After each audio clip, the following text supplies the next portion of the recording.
just like I've heard many of clients do when they get that reassurance from themselves that they're going to be okay. Even if there's a little bit of growth, even if there's a little bit of pain or discomfort, there's always a better outcome on the other end that helps us to stop procrastinating or to do it a little less. Procrastination is adaptive. If you really think about it, procrastination is saving you. It is saving you from discomfort. It is saving you from having to put in effort, but it's also perpetuating and maintaining these fears and anxieties that are coming up within you.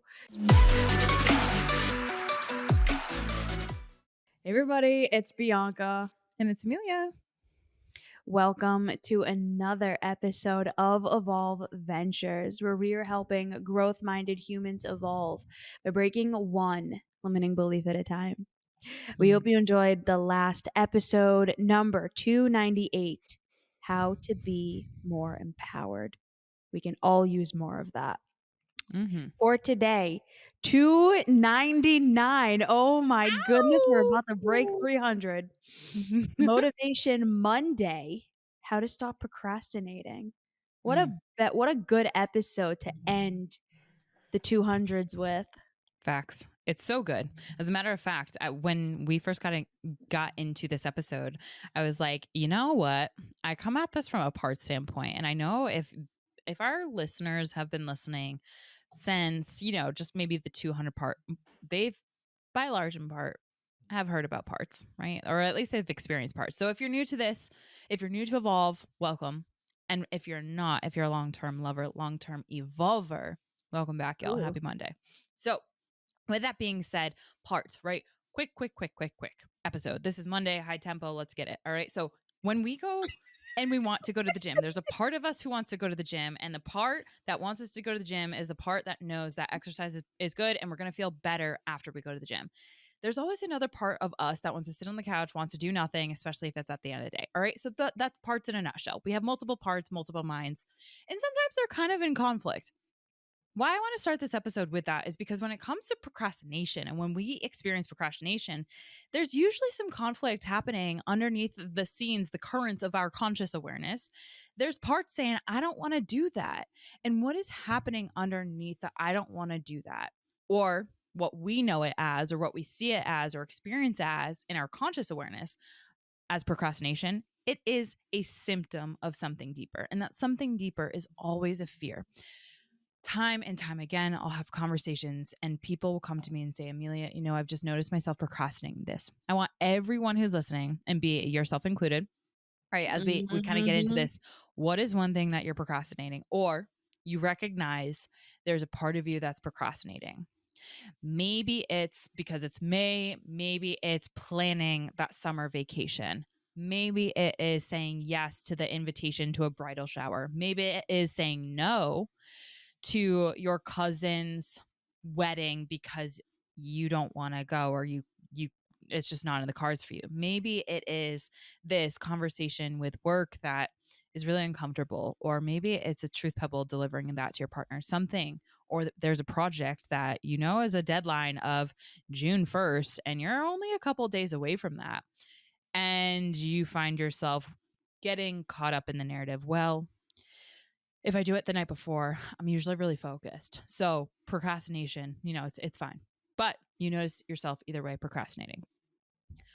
What's happening underneath that is that there's a fear. There's always a fear underneath this, because one part of you is activating you to stop, or putting you in kind of the stick in the mud. They're having you stay still, because if you were to actually move forward, that would mean that you would have to face this fear, whatever that is. So step number one is identifying number one is recognizing that there's a fear underneath all procrastination.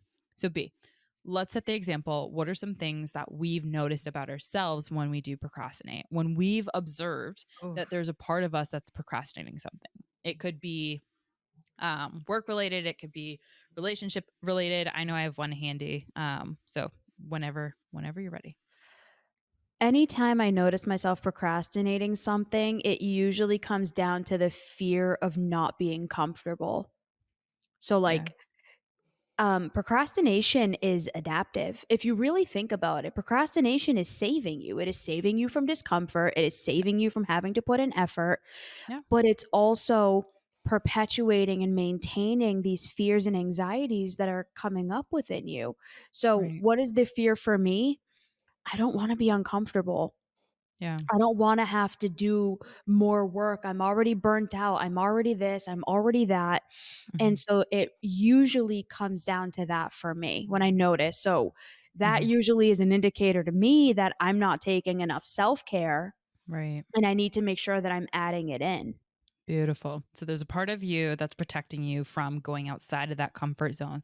It's going outside of what feels good and brings pleasure, right? Avoids pain. So on the complete opposite end, whenever I notice myself or observe a part of me really getting that procrastinating feels, very similar to a lot of my clients, what is happening is that the fear underneath us actually doing this action, whatever it is, for me, let's say for example, having a hard conversation is always something that's so Mhm. easily procrastinated by parts of me, because the fear underneath that, I've noticed the tendency, and I have a lot of clients that also experience this too, which is why I want to use that as an example, is because the fear of actually sharing a truth comes down to a fear of being too much for the relationship and therefore shining so bright that you're going to lose love. So it ties back down to a big fear of unlovable or unlovability. Okay. So, with that being said, for all of our listeners, stop procrastinating. Doesn't just come and us forcing that down our throats. It's by number one, understanding that it usually ties back to a fear. And what is that fear is step number two. When you can identify the fear, you can start to be curious about it and from a non shaming, non guilt trippy standpoint.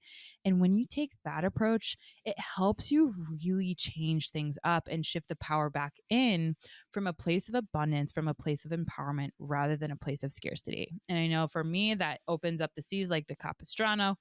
And then we actually, my parts are like, okay, I appreciate you kind of visiting me because I was a little afraid of this and getting that reassurance from my internal systems, just like I've heard many of clients do when they get that reassurance from themselves that they're going to be okay. Even if there's a little bit of growth, even if there's a little bit of pain or discomfort, there's always a better outcome on the other end that helps us to stop procrastinating or to do it a little less. This is so random. What is the Capistrano? I don't even know. It's a saying, but it's cool. What? The Capistrano. I think it's a river. Sounds like a cup of cappuccino. Capistrano. El San Juan Capistrano, California. Yeah, I'm pretty sure it's a river. Okay. Capistrano. I don't know. Interesting. Okay. See, I was gonna procrastinate asking that because I didn't wanna sound dumb. No, Like, this is hey, something I you should don't sound know. dumb. No, I'm just throwing out stuff. There's probably some historical reference standpoint that I don't even know, but Probably. Probably. in my reference, in my defense, it was like I was imagining that, like a The river of the floodgates. Capistrano. Yeah, floodgates. Yeah. So maybe I just made it up. Maybe Perfect. there's historical reference. We don't know. Appreciate you not procrastinating that question because maybe some other people are Okay. thinking that too. You just overcame a fear, my friend. Proud of you. Oh my god. Alright, so, how to stop procrastinating? Recognize that there probably is a fear underneath it. Number 2, identify the fear. And then number 3, start taking some baby steps.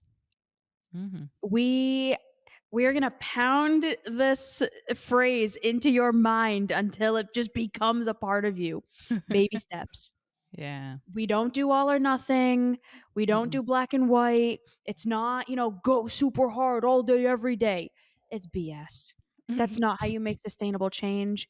That is not how you grow. That is not how you evolve. Hmm. Small changes over time.